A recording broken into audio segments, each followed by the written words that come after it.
Hello friends, welcome back to my channel. आज हम कर रहे हैं क्लास 2 का इंग्लिश का chapter number 3 Saint Francis and the wolf का सेकंड पार्ट। ओके, इसका फर्स्ट पार्ट जो है मैं आपके साथ में ऑलरेडी शेयर कर चुकी हूँ। हम इसको यहाँ तक रीड कर चुके हैं, अब इसके आगे का इसको हम रीड करेंगे। ओके, सो स्टोरी अगर आप लोगों ने नहीं देखी है तो आपको मैं लिंक जो है डिस्क्रिप्शन में शेयर कर दूँगी, या फिर आप मेरे चैनल पर भी देख सकते हैं। स्टार्ट करते हैं। You have even attack the people there. Okay, you have even attack the people.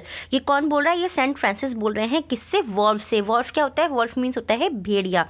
भेड़िया से बोल रहे हैं तुमने यहाँ के लोगों को भी अटैक किया है, यानी कि उनके ऊपर भी हमला किया है।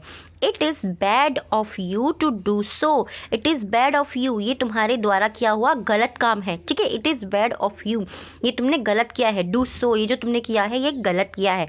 आई नो, मैं जानता हूँ, दैट कि hunger has made you do all these wrong actions. Hunger यानी कि भूख, हैज़ मेड यू, ये तुमसे करवाती है। ठीक है, hunger made you do all these wrong actions, जितने भी तुमने गलत काम किए हैं ये किसने करे हैं? ये तुम्हारी भूख के द्वारा करवाए गए हैं, यानी कि तुम्हारी भूख ने तुमसे ये सब कुछ गलत काम करवाए हैं। If I ask the villagers to give you some food every day, if अगर आई आस्क मैं पूछूंगा द विलेजर्स, विलेजर्स मतलब क्या होता है? गांव वालों को। ठीक है, जो गांव में रहने वाले लोग होते हैं। विलेज होता है गांव, और जो गांव में रहने वाले लोग होते हैं उनको क्या बोलते हैं? विलेजर्स।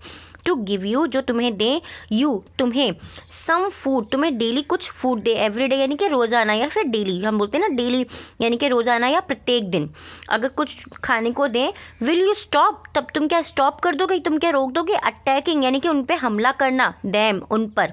ठीक है, will you stop attacking them, क्या तुम उन पे हमला करना छोड़ दोगे? एंड किलिंग देयर एनिमल्स, और उनके जानवरों को मारना छोड़ दोगे? The wolf looked at Saint Francis. The wolf, wolf नहीं है कि भेड़िया, लुक्ड मतलब देखा, भेड़िए ने देखा, एट सेंट फ्रांसिस, भेड़िए ने जो है सेंट फ्रांसिस को देखा। It lifted a paw and put it in the saint's hand. It lifted, lifted मतलब क्या होता है? उठाना। उसने अपना जो है पाँव उठाया। पाँव मीन्स क्या होता है? पाँव मीन्स होता है जानवर का जो आगे वाला पैर होता है ना, जिसको हम हाथ वाला हिस्सा बोलते हैं। 4 पैर होते हैं ना, आगे वाला जो होता है उसको बोलते हैं हम पाँव। तो उसने वो उठाया, एंड पुट, पुट मीन्स रखना, इट उसको रख दिया, इन द सैंड्स हैंड, और जो सैंड थे उनके हैंड पे, उनके हाथ के ऊपर अपने पाँव को उसने रख दिया। द सैंड हेल्ड इट, जो सैंड थे उनने उसे होल्ड किया। हेल्ड यहाँ पे लिखा हुआ है ना, यानी कि पास्ट में, और होल्ड क्या होता है? होल्ड मीन्स होता है किसी चीज़ को पकड़ना। ठीक है, तो उन्होंने उसके हाथ को पकड़ा। पास्ट में है यहाँ पे, इसीलिए यहाँ पे हेल्ड आया है, नहीं तो यहाँ पे अगर हम अभी प्रेजेंट में बोलते तो हम यहाँ पे बोलते होल्ड। ठीक है, होल्ड मीन्स पकड़ना या थामना किसी चीज़ को। हेल्ड यानी कि उसने उनके हाथ को थामा था, इस तरीके से भी आप बोल सकते हैं। देन तब he put it gently on the ground. He put, इन्होंने रख दिया। ठीक है, पुट मीन्स होता है रखना, इट उसको, जेंटली मतलब बहुत आराम से, बहुत प्यार से, ऑन द ग्राउंड यानी कि ज़मीन पर उन्होंने उसके पैर को जो है, जो उसने दिया था सेंट को, उनके बहुत प्यार से उन्होंने उसकी ज़मीन पर रख दिया। And पैटेड it on its head, और उसको पैटेड करा। पैटेड मतलब क्या होता है? बहुत प्यार से सहराना, जैसे हम कहते हैं थपथपाते हैं बहुत प्यार से। किसी को जब प्यार से उसके सर के ऊपर हाथ फिराते हैं उसको बोलते हैं patted. It on his head, और उसके सर के ऊपर प्यार से हाथ फिराया। The Saint Francis walked down from the forest to the village. The Saint Francis walked down यानी कि वो नीचे की ओर गए। वॉकड डाउन, डाउन मीन्स नीचे, और वॉक मतलब चलना। ठीक है, वॉकड डाउन वो नीचे की ओर गए, फ्रॉम द फॉरेस्ट जंगल से, टू द विलेज जंगल से गांव की ओर। ठीक है, सेंट फ्रांसिस फिर नीचे की ओर गए, जंगल से गांव की तरफ। The wolf walked slowly behind him. The wolf यानी कि भेड़िया, वॉकड वो भी चला, स्लोली धीरे धीरे या आराम आराम से, बिहाइंड हिम भेड़िया भी उनके पीछे आराम आराम से चला। वैन जब द विलेजर्स सा देम, जब विलेजर्स जो थे, जो गांव के लोग थे, सा देम उन्होंने उन्हें देखा, they were frightened and run away. They were frightened, frightened मतलब कहते हैं घबरा जाना या डर जाना। ठीक है, दे वर फ्राइटेंड वो घबरा गए या वो बहुत ज़्यादा डर गए, एंड रन अवे और वो दूर भागने लगे। रन मतलब भागना, अवे मीन्स दूर, रन अवे मतलब दूर भागना। ठीक है, सिंपल है। So Saint Francis called out of them, sorry called out to them, Saint Francis called out to them, Saint Francis ने उन सबको पुकारा। कॉल्ड आउट यानी कि किसी को पुकारना या बुलाना, उन सबको बुलाया है, उन सबको पुकारा।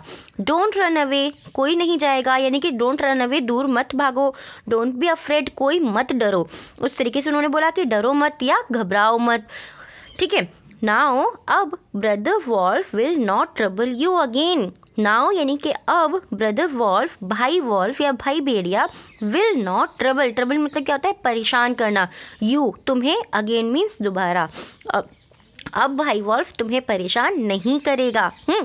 If you give him something to eat every day, if you give, अगर तुम दोगे, गिव मीन्स क्या होता है, गिव मीन्स होता है देना, ठीक है, सॉरी गिव मीन्स होता है देना, गिव हिम यानी कि तुम उसे दोगे, समथिंग कुछ, टू ईट खाने के लिए, एवरी डे यानी कि रोज़ाना, अगर तुम उन्हें खाने के लिए कुछ रोज़ाना दोगे, he will never attack you, he will never attack you, never means कभी नहीं, अटैक मीन्स आक्रमण करना या हमला करना, यू तुम पे, वो तुम पे कभी भी हमला नहीं करेगा। He will never kill your animals, he will never, वो कभी भी तुम्हारे जानवरों को नहीं मारेगा। एनिमल्स मीन्स कहता है जानवर, ठीक है, वो कभी भी तुम्हारे जानवरों को नहीं मारेगा। When they heard the calm words of Saint Francis, when मतलब जब, दे हर्ड उन्होंने सुना, द काम, काम मतलब कहता है शांति वाले या अच्छे से शब्द, सेंट फ्रांसिस के जब उन्होंने बहुत प्यारे से और अच्छे से शब्द सुने, the village people were not frightened any more, the village people यानी कि गांव के जो लोग थे, वर नॉट फ्रेटेंड, वो और ज़्यादा नहीं डरे, एनी मोर, अब वो और ज़्यादा नहीं डरे। They come out of their houses, they come out of their houses, वे अपने घर से बाहर आ गए। The terrible wolf I had become, the terrible wolf had become brother wolf, जो टेरिबल यानी कि भयानक वॉल्फ जो भेड़िया था, अब वो क्या हो गया, अब वो वॉल्फ ब्रदर हो गया, वो भाई भेड़िया हो गया। ही लिव्ड इन द विलेज, वो गांव में ही रहने लगा, फॉर अ लॉन्ग टाइम, बहुत लंबे समय के लिए वो गांव में ही रहता था। Every day everybody loved him, हर कोई उससे प्यार करता था, एंड प्लेड विद हिम, और उसके साथ में खेलता था। They gave him food every day, और वो क्या करते थे, वो उसको रोजाना खाने को कुछ ना कुछ दिया करते थे। The wolf was very happy, अब जो वॉल्फ था वो बहुत ज़्यादा खुश था।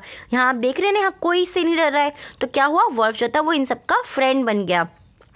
Saint Francis had change the savage wolf into a kind animal, जो सेंट फ्रांसिस थे उन्होंने क्या करा, उन्होंने सेवेज वॉल्फ को एक काइंड एनिमल में, जो एक खतरनाक जानवर था, उसको एक बहुत ही प्यारे एनिमल में चेंज कर दिया, उसमें बदल दिया। By showing him love and kindness, by showing him, showing मतलब दिखाकर, क्या, हिम उसे दिखाकर, क्या, लव एंड काइंडनेस, उसको प्यार और दयालुता दिखा करके उसने जो सेवेज वॉल्फ था उसको एक प्यारे से एनिमल में कन्वर्ट कर दिया या चेंज कर दिया, उसको बदलाव उसके अंदर वो ले आए। तो स्टोरी कैसी लगी है, आई होप आप लोगों को स्टोरी पसंद आई होगी, और ईजी है, इसके क्वेश्चन आंसर्स भी अगर आप मुझे कमेंट करेंगे तो मैं आपके साथ में शेयर कर दूंगी।